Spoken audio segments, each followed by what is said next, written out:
Hello guys, this is the Wings Mobile Detailing Podcast, and today's podcast is going to be on business, on how to pay taxes using personal versus business, debit or credit card. You don't want to mix them, and so when you come into tax season, there's a lot of little tips. And this basically is going to serve for startups, business startups. There is just getting their feet wet now. It's not big corporation type of taxes, franchising or anything like that, although I do run a franchise and it's a little bit more complex and more intricate that I have to take care of. But it's going to be short tips, and if you are in business also, you have to play multiple roles. You have to be an accountant, you have to be a sales guy if you're a startup business, and even the first 5, 6, 7 years, 10 years, you have to play all these multiple roles. And today I am in fact recording this podcast in a gym, as you can hear the machine that I'm working on. That's the consequence that I had for not having much time this afternoon. But stay tuned, it's going to be not too long of a podcast. It's going to be awesome, informative, technical, practical, and pretty awesome. So you're going to get to learn those basics questions and get most of your questions answered in the topic of business, taxes, paying taxes for Uncle Sam. Stay tuned after this introduction. Welcome to the Wings Mobile Detailing Business and Automotive Podcast, the only podcast that will guide you on how to start and grow six-figure companies. As our team expand from one business location to worldwide domination, you will get step-by-step insights from a millennial franchisor and franchise owner with your host, Andre Mezzalera. All right, guys, we're back. Business taxes. You're just starting off your career in business entrepreneurship. I hope you can hear me because I am working out, and I had so many questions when I was starting my business on the taxes, little things, how to use company vehicles, how to track the mileage, is it really even necessary to track all that? Especially when we're starting up in the first, second, or third year in the business. Employees, what do you pay? What do you use? W-9, 1099, W-2? How do you pay if you don't have an employee, but you simply just wanted to use your personal your personal debit card for business expenses? Is it okay? If you don't pay taxes, that's a big problem. Definitely don't recommend that. And I'm not giving you any consulting advice. I don't have any license to do that, so I'm just gonna keep it more low key, but it's gonna be awesome. So starting off, so if you're using the credit card, first when you start a business, everybody recommends you to open a bank account, a checkings account for your business. So every little single expense that you have, it's gonna be separated from your business. That is assuming you have a sole proprietorship or an LLC business. So the business and your name all is going to go to your when you pay taxes, to your Social Security, but you would want to get an EIN, Employer Identification Number, for your business. The EIN, what it is, it's like a social before your business.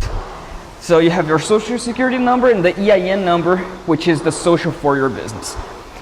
Now, when you're paying taxes, if you have a sole proprietorship or an LLC business, you're still using your social, so it doesn't matter if you have your EIN. You can pay when you open bank accounts and stuff like that. They're gonna ask you for your business EIN number, but still, regardless, you're gonna have to use. It's gonna come down to your Social Security number. So let's say you get bankrupt one day in business, and you're gonna think, oh, they can't touch my personal name because my business has their own social, so if the business loses, I'm good. No, you're not. You're still liable, and I think it changed a lot after 2008 recession, when people were taking advantage of the banks. But you're still liable for your business, even if you are going bankrupt. The business is going bankrupt. You have to pay the dues. It comes down to your social, because when it comes to tax season at the end of the year, the tax returns that you're gonna have to pay, you're still putting in your Social Security on file. You still have to give yourself is still representing your business. That's only not the case if you have a big corporation with multiple members. That's when you can start thinking about, okay, I'm gonna do a C corporation, but that's different. That's different. It's a whole ball game. But regardless, even if you open an LLC, I'm getting a little bit out of Texas. I'm getting a little bit more technical here, but if you get an LLC, which is limited liability company, people are gonna think, oh, so I'm not liable for anything if something happens to the business. That's false. You're still liable. It's just a name. It gets you a little bit of a wiggle room, but it is still a sole proprietorship. If problems happen with their business, it's still gonna happen to you. But keep your records straight. Run a business safely with your foot on the ground, and you'll be good. Because you don't want to bankrupt a business anyways, because it's like bankrupting your name. It's the same thing.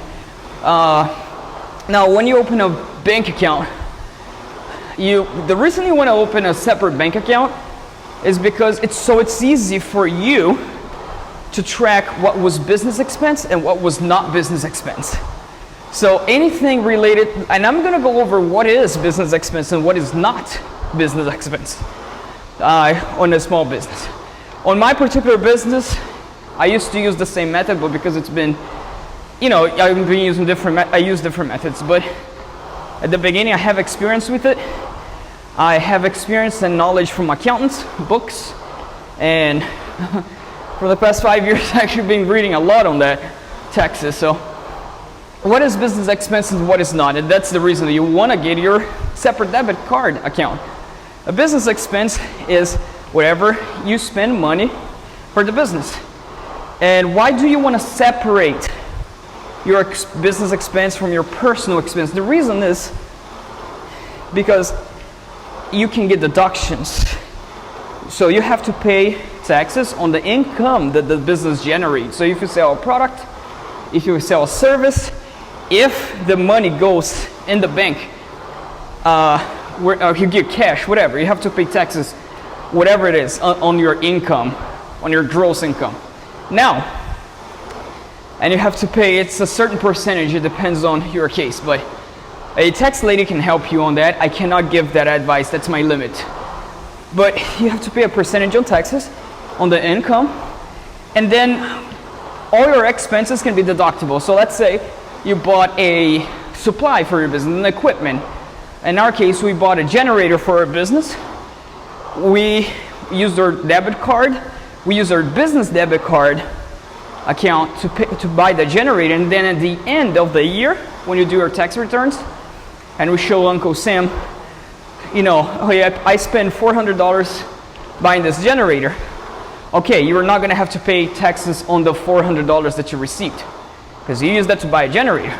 You need to have receipt and proof of the generator, or simply if you use your debit card account, you have on your statement, so you don't have to worry about receipt, as long as it's from a supplier.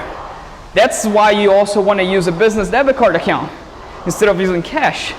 Because if you use cash, then you have to get a receipt, take pictures of it, and you might not have an accounting software at the beginning, so you have to keep paper receipt. I try to eliminate paper, so just get a business checking account, so whatever business expense that you use, you can just use that, and then at the end of the year, you don't have to keep paper and receipt and pictures of receipts. You just use your bank statement, and you write it off as is. You put on the deduction there. So that is one of the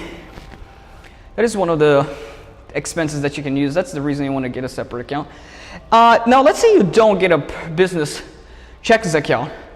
And so am I gonna get caught? Is this bad if I use my debit card account to buy business stuff? At the end of the day, as long as the tax deductions that you're putting in there, if you're doing it wise on your personal debit, no, so that's not a problem.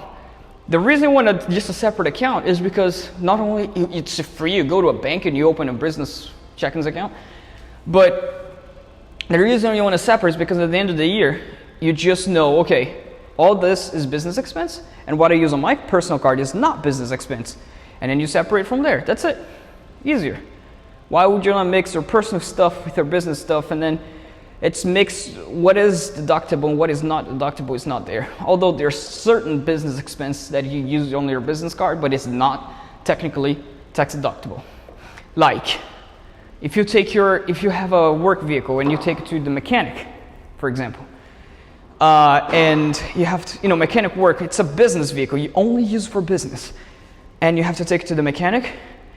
At the end of the year, you have a choice. You can deduct either the mileage of your vehicle, or you just deduct the mileage for your vehicle, or you deduct the maintenance, property taxes for your vehicle, repairs, gasoline, and I think those are the things. So you deduct all the other things, the maintenance that you have for your vehicle, the gasoline that you use, tires, repair that you did on your vehicle, that or the business mileage. You pick, and normally for smaller business mileage is the best way to go. You just track it.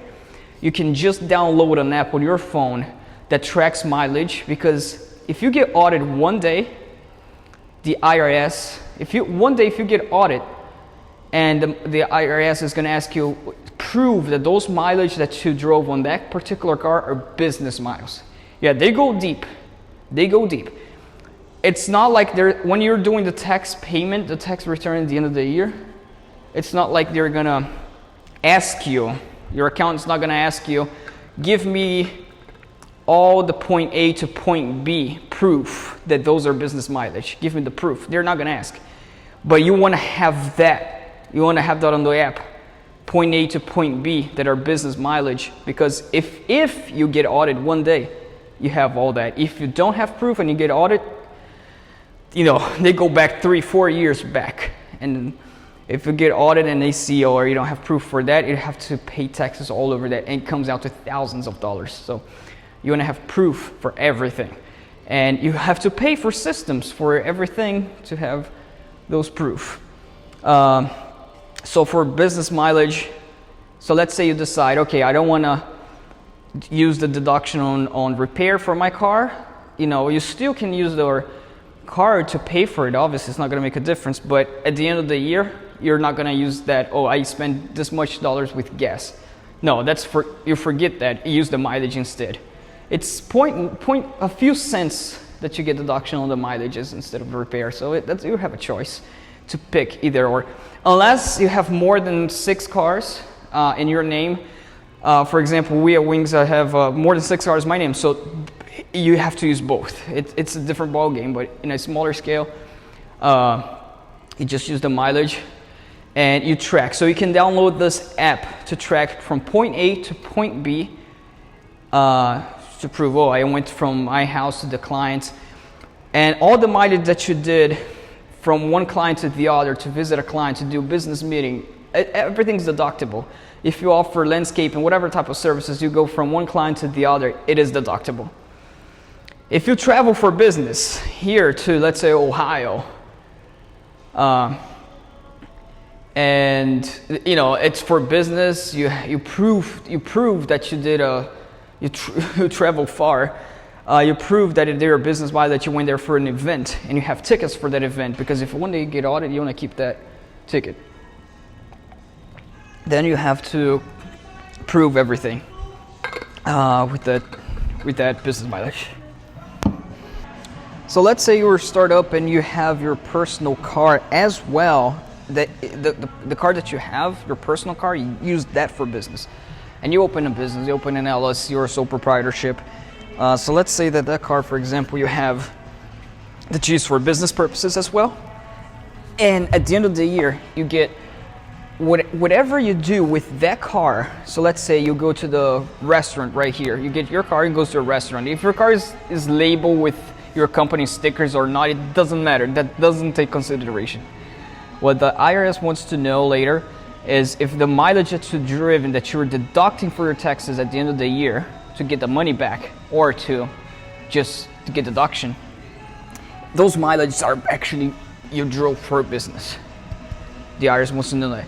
If you get audited one day, and the IRS see that point A to point B was from your house to a Walmart, for example, those are not supposed to be deducted, and you're gonna look back. Well, you don't want to get audited, and when you do, you want to have everything straight, because that can take jail time. It's a serious stuff. It's serious.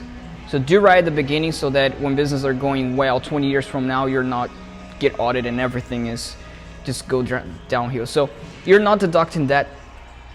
So if you have a personal car and you go to the store, you are not deducting that mileage. If you go from your house to a client's house and then you go to another client's house, that mileage you're technically deducting. So that mileage you were going to be deducting, and so how are you going to prove that mileage? That's when you download the app, and you have that app. You can leave the location on your phone. That's how I do it. And then wherever you go, at the end of the month, I like to swipe left or right if the app allows you to put if it was personal or business mileage. And you do that every month, or you can do that at the end of the year, but do it every single day. You're gonna kill yourself. Imagine like to have to go back 1 year of all the point A and point B that you literally drove in your car. So do that. Is it really necessary? Yes, it is. If you're growing with intentions to grow a big business, technically you have to do even with any business, but if you're growing it to a point that you have intentions to grow a big business, as I said, getting audited is a serious stuff, and you have to track it. Some business, they do it on paper, and you know how there's a company fleet of vehicles, point A to point B, they put it on paper. But it's past, you know, do it on your phone. Now let's say you have employees. You get to a point where you have employees and they're driving your company vans. It doesn't matter if your company vans has a logo on it and it's proving that it is a business vehicle. It doesn't matter, because the IRS doesn't care about that. If you get audited, they're gonna know, okay, you deducted this amount of mileage. I want you to prove me that they were driven for business. You can very well get that car and drive for personal stuff. Some companies do it on paper, the drivers on paper, but for us, Wings Mobile Detailing, we have our own system, tracking system on each van that tracks that. Each van is tracked their mileage from point A to point B every time. So there are apps like that, there are softwares that you can get van tracker, mile tracker, and install in your car underneath the steering wheel. So that's one thing. And now moving on from the car business mile, now since I've been going through about getting audited in business, which none of us wants to get audited, but let me tell you just a quick glimpse of how that works. So pretty much a lady that's auditing, or whoever's working at the IRS, is their job is to be in front of their computer, get all the tax returns from business, and they have separate sections. One department takes care of business that profits this amount of money in revenue. The other department, you know, that goes a bigger revenue, and they pay people to be in front of a computer and looking for red flags on. And there are a few things that are considered red flags. So let's say you purchase a company vehicle, and 1 year, and then the next year you're deducting the purchase price of that vehicle, which you're not supposed to do, even if it's a business vehicle. The lady's gonna be like, okay, this doesn't seem right, let me audit. So they can pick you to see weird stuff on your tax return. So let's say you claim 30,000 or 50,000 miles that your car has been driven, business miles. You claim deduction for that. So the lady's getting all your papers. People are getting paid for that at the IRS just to do that. So they get your paper and be like, okay, what is this? 50,000 miles, the person only has one car? Something's wrong. Bam, they stamp it and they audit. So, and that's why, and when they come to you, they'll dig very deep. They are gonna go after everything and to make sure you do everything straight. And if you don't, if you're deducting more mileage than you actually can prove, you're gonna pay for that. Another way that you can get audited as well is by being picked randomly. You can get audited by different sections, different sectors, different departments. You can get sales tax auditions. You can get auditioned by just revenue that you have wrongly proven for your business. So it can be randomly picked. If you're 2, 3, 4, 10, 20, 30 years in business. Some people 30 years in business has never been audited. Other people 5 years in business has been audited. So, and that's it. So the red flags, that's how it comes. When I say red flags, is literally the lady who is working at the IRS looking at the paper and sees something that's very odd in your papers. If you put on your tax deduction there, on your revenue, because they're gonna ask how much money you made, your business made, everything, and you have to put everything there. Put how much your business made.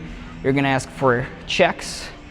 How many checks did you get? What was the credit card? If you take credit cards, what was that? And you put it in there. And let's say you put it in there that you made $50,000, and in your bank statement, in your bank account, $100,000 went in, right? Now let me tell you, you're telling the lady at the IRS that $50,000 came in, and if that lady sees that, they're not going to see your bank statement. But if you get audited by something else, not on that, because they're not going to be able to see your bank until you get audited. So let's say one day you get audited, and on that year, 3 years ago, you put that you made $50,000, but they're gonna then, if you get audited, they're gonna have access to all your bank statements, all your bank account, and they see that $100,000 went inside the bank, or 150, whatever it is. You have to pay taxes on that difference. Not only that, but you're gonna have to pay a high fine. And if you don't have money to pay that, you have to sell stuff. So be careful, be real careful. Do that the right way. So that's how the audition works. There are more things as far as like taxes goes. Now let's see what is tax deductible and what is not tax deductible. You have your one quick thing. If when you buy your vehicle, because I did mention that when you buy your vehicle and let's say you pay full cash for your vehicle, for a company vehicle, that is not deductible. The amount that you pay, let's say you pay cash $10,000 for your vehicle, or finance it $10,000. Let's say you pay cash. And you go at the end of the year thinking that, I can get deducted, I can get tax deduction on the $10,000. It's not. The price of your vehicle is not tax deductible. I know you're gonna think, but it's business expense. No, the depreciation of your vehicle or the interest rate from a loan is tax deductible. What is tax deductible? You pick one, either the mileage, in regards to your vehicle, either the mileage, you only have that to deduct, or not the mileage, but all the other expenses. Purchase of your vehicle is not deductible. But now going to what is deductible. Business expense, you buy generators, you buy equipment, supplies, products. You rent a shop for your business, the rent that you pay for the shop is deductible. You buy a computer strictly to use for your business, a computer, strictly to use for your business. You have, let's say, a business location, you have the computer inside of there, the price of that computer is deductible. Utilities bill is deductible. Now, if that computer is used for personal, technically you have to get the hours that you use that computer and do a calculation to the amount, and the accountant can help on that. I cannot go as far as giving that advice, but you have to get that amount of time that you use the computer for business and do a calculation to what is deductible from the price of the computer that you paid for the computer. It's crazy. Now, if you have a business, let's say you operate a business in your home office, in your house. Some people think, okay, I can get part of my house, my office space in my house, I can get tax deductible on my rent that I pay. Again, mind you, if you have an office, you can get full deduction on that office space, if it's an office space or garage or whatever, shop. But for your house, that's not the case. If for your house you're using that one room for business only, there's not a bed in there. If there is a bed and you get audited and the IRS comes inside to see that office to make sure it is an actual office and they see a bed in there, you're gonna be like, no, this is a personal space.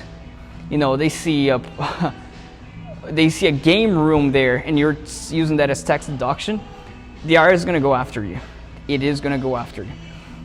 And now, if you have a space in your house there are certain rules and regulations to what can be a business space inside your house. There has to be a separate door.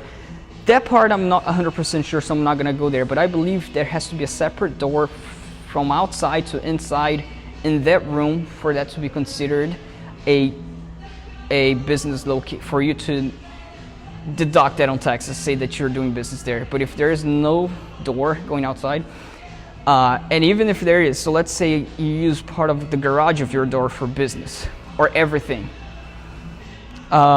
If you get audited, the IRS people are gonna go there and do the measurement and actually see what is inside to make sure it is actually a business being used for business.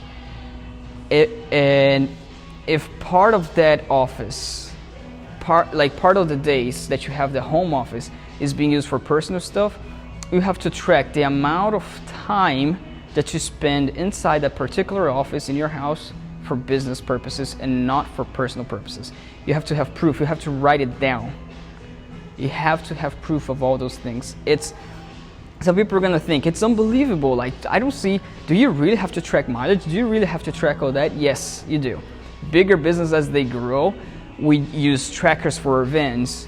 We use accounting systems that make everything more automated for that, but everything has to be set on record. Receipts, for example, if you pay something in cash and you go and take deduction of, like, pay something in cash that is actually tax deductible and you get the deduction, good, you're good. You pay cash, you prove that income that you made on cash, you pay taxes over that, you consider that cash that you earn as income, then yeah, but you have to keep a receipt. Not for the end of the year, but if like 4 years from now you get audited, they'll be like, okay, you spend this amount of cash on this thing, where's the receipt? And you don't have it, you have to pay taxes over that then, and pay a fine. So yeah, use your credit card for that, use your business card so that it's on the bank statement, so you don't have to keep receipts. It is that restrict. It is really restricted. It can happen to, if you're 5 years in business, it can happen to you. Audition is not a game to be played with. Play it by the books, so the books don't play you. Now it brings us to the next point. It's the end of the year, and it's time to do the tax returns. You need all the separation, what was advertising, what was tools, expenses, equipments, marketing, gas, vehicles, mileage. You need all that, so you need everything separated. So let me explain to you what you need separated from when you go to file your tax return with a tax lady or an accountant or whomever.